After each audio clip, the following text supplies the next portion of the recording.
First of all, I want to know what the idea of this project looked like and how complicated it was to make it happen.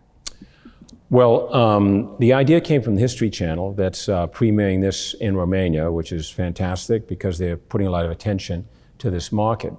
And I think it makes sense because Romania is a very rich country in history with various, going from the Dacian times to the Austro-Hungarian times to the Turkish times and Russian influences. So you have a country with a mixed history, interesting history.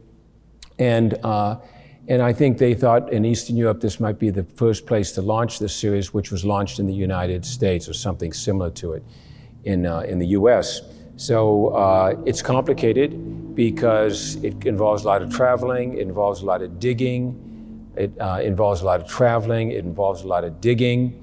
It is a project that has drawn the attention of important people in Romania. President Constantinescu is appearing in it, and also we're happy to have Mr. Gigi Becali, who's interested in one of the subjects. And we happen to have the Orthodox Church as well, officially in one of the subjects, because we're trying to unravel some mysteries. I don't know if we get to the full answers on anything, but we advance the discussion and draw attention to things that I think in Romania people don't know. Are Romanian consumers of documentaries?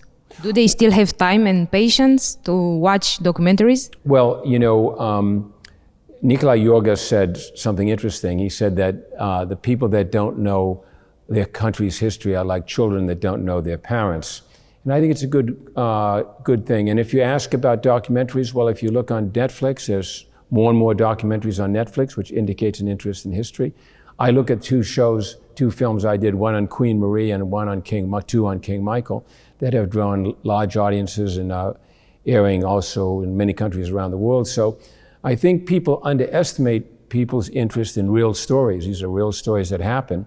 And I think it helps people to help figure out who they are being Romanian. Who am I and what came before me? I'm not somebody who's lived here for 25 years and then took off to go to England or Switzerland or Italy.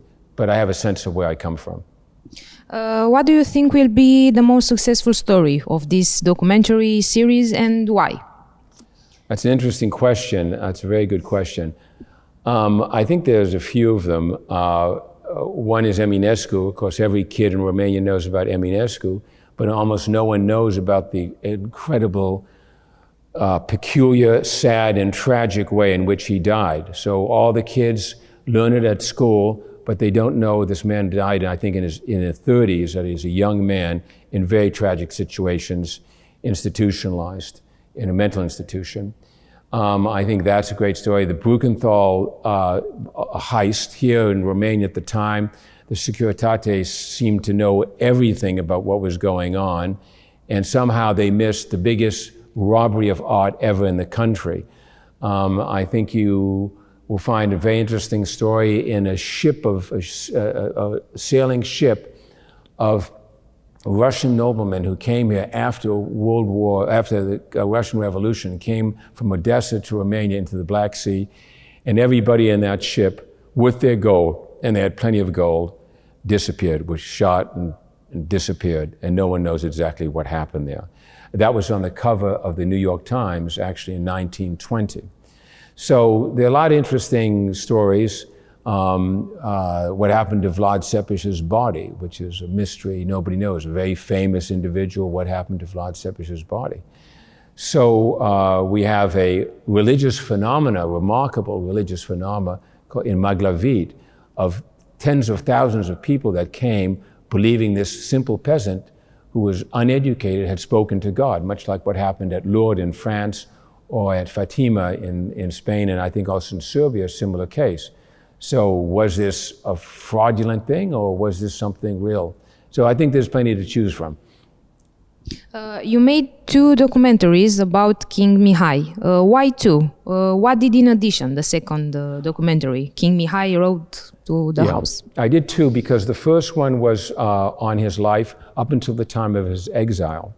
But I learned so much when I was studying the first one about his whole life, because I spent, almost 3 days with him. And there's all this stuff about his life after he left Romania.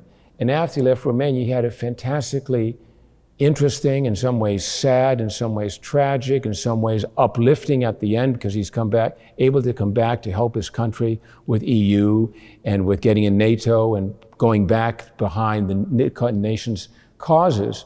But I felt that it was a sort of a hidden, unknown story, and that's why I wanted to get into it.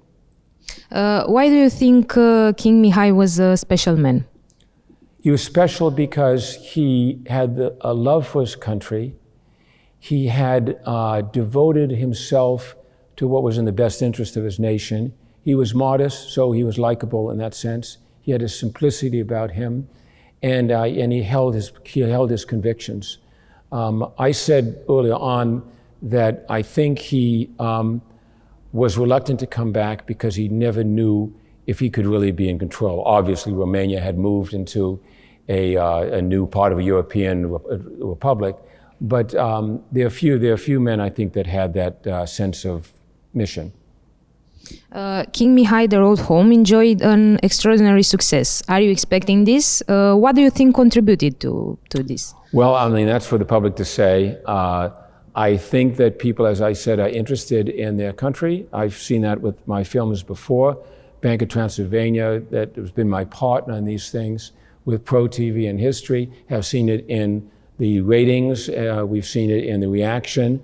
We've seen it even in the schools. These films have now been given to the Romanian Ministry of Education, and they're going to be distributed around the country beginning this year to 1,471 high schools.